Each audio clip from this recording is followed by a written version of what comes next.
ಅಂತ we are doing. ಚುಕ್ಕಾಗಿರುತ್ತಿನ ಪ್ರಶ್ನೆ ಸಂಖ್ಯೆ 1485 ಮಾನ್ಯ ಸಣ್ಣ ಕೈಗಾರಿಕಾ ಸಚಿವರಲ್ಲಿ ಕೇಳಲಿಕ್ಕೆ ಬಯಸ್ತಾ ಇದ್ದೀನಿ. ಸುರೇಶ್ ಶರವಣ ಅವರು ಅಲ್ಲಿ ಅವರು ಮಧ್ಯ ಕೈಗಾರಿಕೆ, ನೀವು ಸಣ್ಣ ಕೈಗಾರಿಕೆ ಉತ್ತರ ಕೊಡ್ತಾ ಇದ್ದೀರಾ.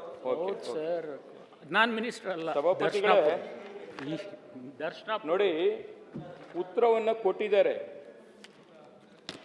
ನಾನು ಕೇಳಿರತಕ್ಕಂಥ ಪ್ರಶ್ನೆ, ರಾಜ್ಯದಲ್ಲಿ 2023ರಿಂದ 25ರವರೆಗೆ ಎಷ್ಟು ಸಂಖ್ಯೆಯಲ್ಲಿ ಸಣ್ಣ ಕೈಗಾರಿಕೆಗಳನ್ನು ಮುಚ್ಚಲಾಗಿದೆ ಅಂತ ಕೇಳಿದ್ದೀನಿ.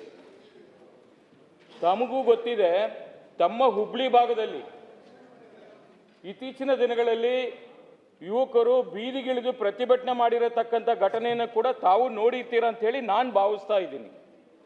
ಆದರೆ ಸರ್ಕಾರ ಎಂಥ ಬೇಜವಾಬ್ದಾರಿ ಉತ್ತರ ಕೊಟ್ಟಿದೆಯಂದ್ರೆ, ಇದು ನಮ್ಮ ವ್ಯಾಪ್ತಿಗೆ ಬರುವುದಿಲ್ಲ, ಇದು ಮುಚ್ಚಿಡಿರ್ತಕ್ಕಂಥ ಘಟನೆಗಳ ಬಗ್ಗೆ ನಮ್ಮಲ್ಲಿ ಮಾಹಿತಿ ಇಲ್ಲ,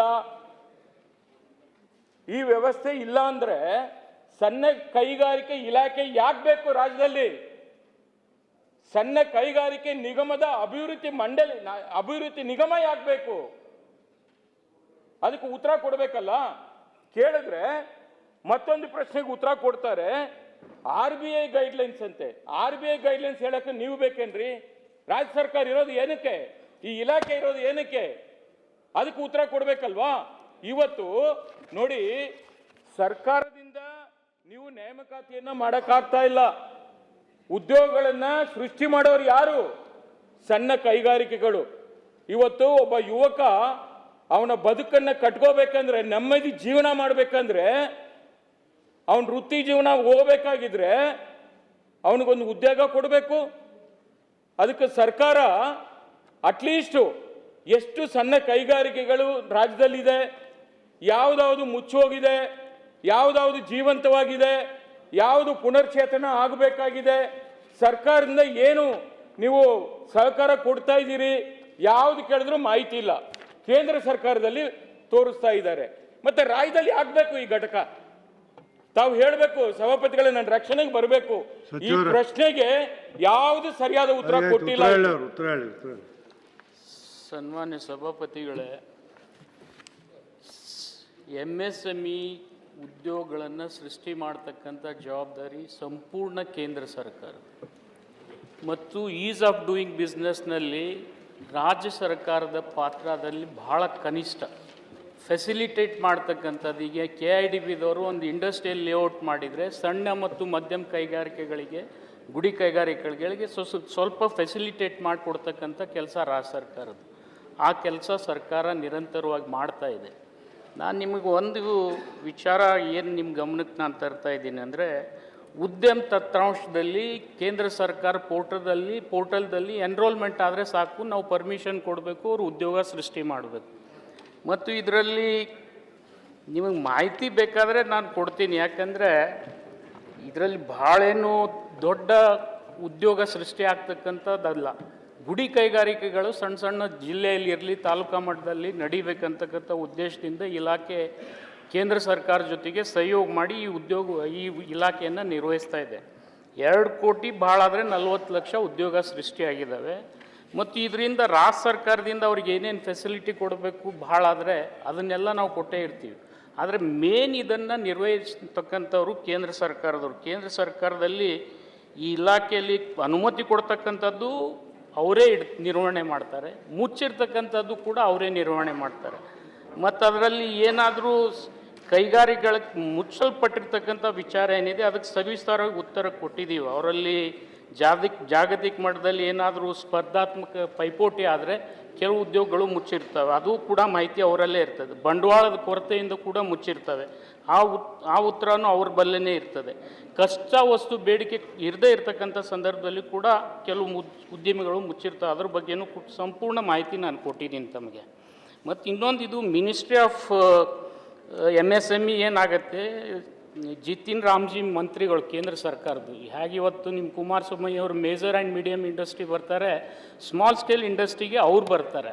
ಅವ್ರ ಕಡೆ ಅವ್ರ ತಂತ್ರಾಂಶದಲ್ಲಿ ಇದ್ರ ಮಾಹಿತಿ ಇರ್ತದೆ. ಅದನ್ನು ಕೂಡ ನಾನು ನಿಮಗೆ ಹೇಳಿದ್ದೀನಿ.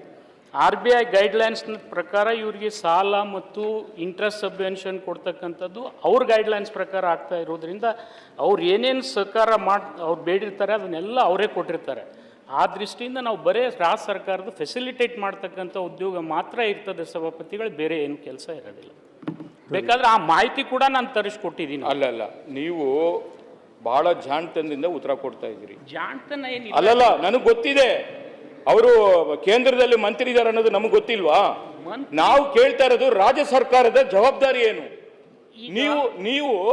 ನೀವು ಉತ್ತರದಲ್ಲಿ ಏನ್ ಕೇಳಿದ್ದೀರಿ? ನಾನು ಯಾಕೆ ಪ್ರಶ್ನೆ ಕೇಳಬೇಕು ಇದಕ್ಕೆ? ನಮ್ಮ ರಾಜ್ಯದಲ್ಲಿ ಕೈಗಾರಿಕೆ ಅಂದ್ರೆ ಏನಾಗ್ಬಿಟ್ಟಿದೆ? ಆಗ್ಲೇ ಸುರೇಶ್ ಅವರು ಉತ್ತರ ಕೊಡ್ತಾ ಇದ್ರು KADB ಬಗ್ಗೆ. ಆ KADB ಹಣೆ ಬರಗ ಏನು ಅಂತ ನನಗೆ ಗೊತ್ತಿದೆ. ಅದ್ರದೀಗ ಬೇಡ, ಅದ್ರ ಬಗ್ಗೆನೂ ನನಗೆ ಗೊತ್ತಿದೆ. ಅಲ್ಲ, ನಾನು ಅದು ಬಂದಾಗ ಮಾತಾಡ್ತೀನಿ, ಬಡ್ಜೆಟ್ ಇದ್ರಲ್ಲಿ ಮಾತಾಡ್ತೀನಿ. ನಾನು ನಮ್ಮ ಹತ್ರ ವಿತ್ ವಿಡಿಯೋ ಇದೆ, ಕೊಡ್ತೀವಿ ನಾವು ಅದನ್ನ. ಅದು ಅವ್ರ ಪಾಪ ಪ್ರಾಮಾಣಿಕರಿದ್ದಾರೆ, ನಾನು ಅವ್ರ ಬಗ್ಗೆ ನಾನು ಮಾತಾಡಲ್ಲ. ಬಟ್ ಇಲಾಖೆ ನಡ್ಕೊಂತ ಇರತಕ್ಕಂಥ ನೀತಿಗಳನ್ನ ತಮ್ಮ ಗಮನಕ್ಕೆ ತರ್ತಾ ಇದ್ದೀನಿ. ಈಗ ನಿಮಗೆ ನಾವಿಲ್ಲಿ ರಾಜ್ಯದಲ್ಲಿ ಈಗ ಕೇಳಿದ್ರೆ ಬೇರೆ ಬೇರೆ ದೇಶದಿಂದ ಮಾತಾಡ್ತಾರೆ.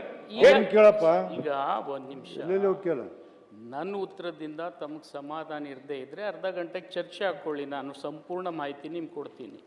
RBIದವ್ರು ಏನು ಗೈಡ್ಲೈನ್ಸ್ ಇದ್ದಾವೆ ಅದ್ರ ಪ್ರಕಾರ MSMEಗಳು ಕೆಲಸ ಮಾಡ್ತವೆ. ಎಷ್ಟು ಮುಚ್ಚಲ್ಪಟ್ಟಿರ್ತವೆ, ಅವು ಯಾಕೆ ರಿವೈವ್ ಮಾಡಬೇಕನ್ನೋದು RBI ಗೈಡ್ಲೈನ್ಸ್ 2016ರಲ್ಲಿ ತೆಗೆದಿರ್ತಕ್ಕಂಥ ಗೈಡ್ಲೈನ್ಸ್ನಲ್ಲಿದೆ. ಮತ್ತು ಇದ್ರ ಸರ್ವೆ ಕೂಡ ಕೇಂದ್ರ ಸರ್ಕಾರ 2001ನೇ ಇಸ್ವಿಯಲ್ಲಿ ಪ್ರಾರಂಭ ಮಾಡಿ 2006ನೇ ಇಸ್ವಿಗೆ ಸಂಪೂರ್ಣ ಮಾಡಿದೆ. ಅದ್ರ ಮಾಹಿತಿ ಬೇಕಾದರೂ ತಮಗೆ ಕೊಡ್ತೀನಿ ನಾನು.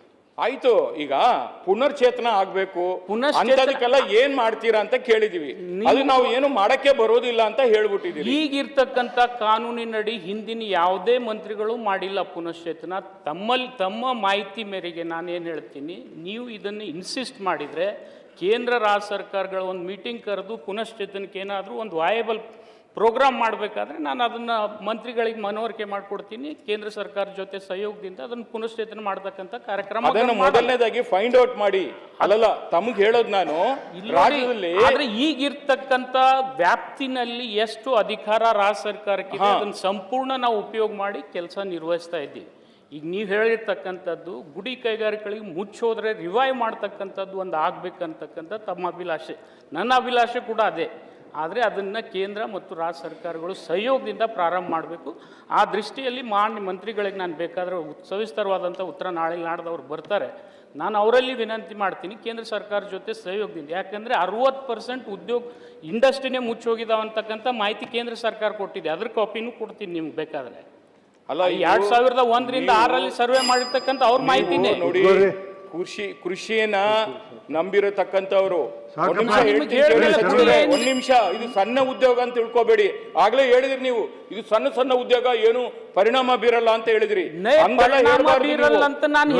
ಏನಾಗುತ್ತೆ, ನೀವು ಸರ್ಕಾರದಿಂದ ಎಲ್ಲರಿಗೂ ಉದ್ಯೋಗ ಕೊಡಕ್ಕಾಗಲ್ಲ. ಯುವಕರು ಎಲ್ಲಿಗೆ ಹೋಗ್ತಾರೆ?